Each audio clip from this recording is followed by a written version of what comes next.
This video is brought to you by the Samsung QLED TV.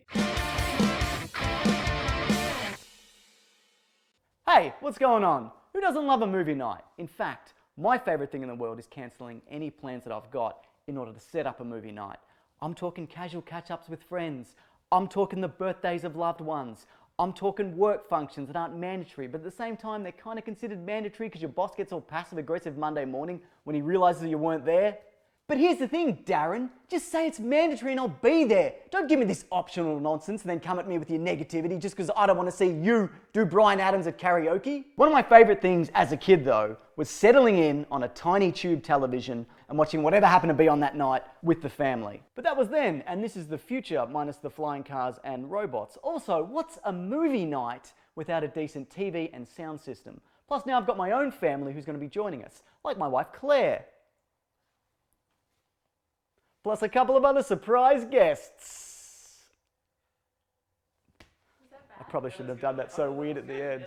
And off the back of this, I want to talk about my top 5 movie night movies that will make your movie night the best movie night that's ever movie nighted. And in addition to that, it's also an ad for Samsung. This video is 2 things. So what we've got here is the Samsung QLED TV. That's a pretty gosh darn good TV in its own right because the image clarity is insane, whether it's day or night. That's because of the darker blacks and higher detail. First on the list, we've got Blade Runner 2049, the sequel that made like negative money at the box office. But at the same time, I'm really glad that this movie exists. Set 30 years after the last, it again explores what it means to be human in a world where humans and robots coexist. But not really, it's mostly humans just being mean to robots. Look, I'm not a huge fan of the original, I like it enough, but more for its influence on sci-fi pop culture. But 2049 goes beyond being a pretty good sequel. It's a really good sequel, and on a TV like this, let me tell you, it looks $1 million.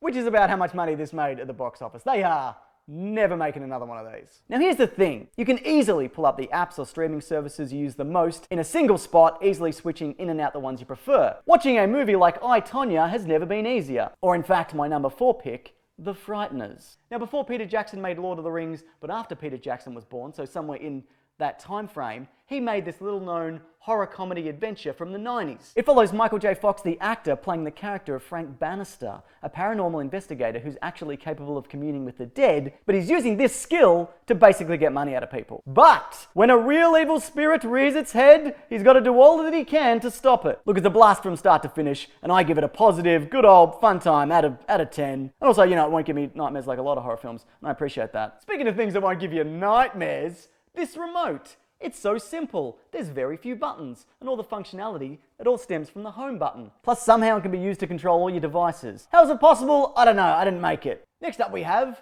Spider-Man Homecoming, because you know, I gotta have at least one comic book movie on here. I've actually got 2, but this is the first of the 2, but Spider-Man Homecoming. This, in my opinion, is the best Spider-Man film. I know people have a lot of fondness for the original trilogy, you know, minus the 3rd one, which is a terrible, terrible film. But it's fun in a way that I feel the other ones aren't, and even though the stakes are low in terms of the world's not ending, you feel genuine peril for Peter Parker, who's barely bumbling his way through high school, balanced with being Spider-Man. I feel like people kind of look at this film like it's just another Spider-Man film, but it's really stand out. Now there are a few things required for a standard movie night. First of all, you need an amazing TV setup, like a Samsung setup.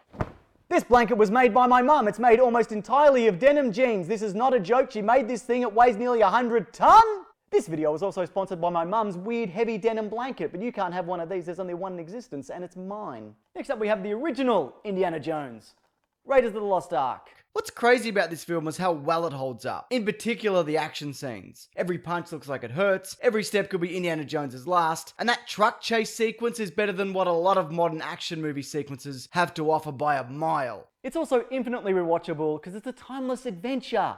It feels timeless. And speaking of timeless, save yourself time with this single cable that feeds directly from your TV into this one connect box. And I say save time, because you don't need to mess around with a bunch of cables in the back of the TV. This is all it. Somehow, I don't know how it works, but it does. Again, I didn't make it. My old TV was a mess of HDMI cables and coaxial cables and hard drives, but all that now runs into this one connect box that then feeds through a single cable into the TV. Thanks, Samsung One Clear Connection. You're a bloody legend, mate. Keep up the good work. And now for tonight's number 1 movie, Hellboy. There's a new one coming out soon, but the original is a visually spectacular film with a really compelling narrative. It's got it all. Romance, a big red guy, action and a little bit of horror, plus some amazing puppeteering, which I know one guest visiting today will greatly appreciate. Alright, that's the door, so I guess it's time to switch this to ambient mode. I've got this set up where you can play music through your phone, add your own photos, weather updates, or you could just have a black screen. But why would you do that? Well, you live a little. Okay. Let's get into it. Let's have a movie night, everyone.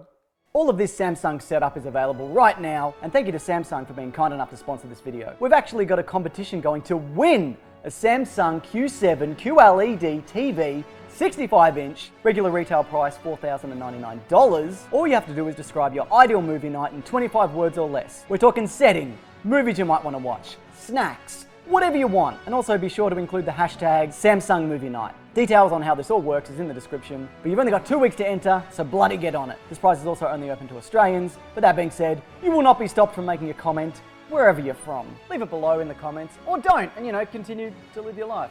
Hey, shut up. You shut up!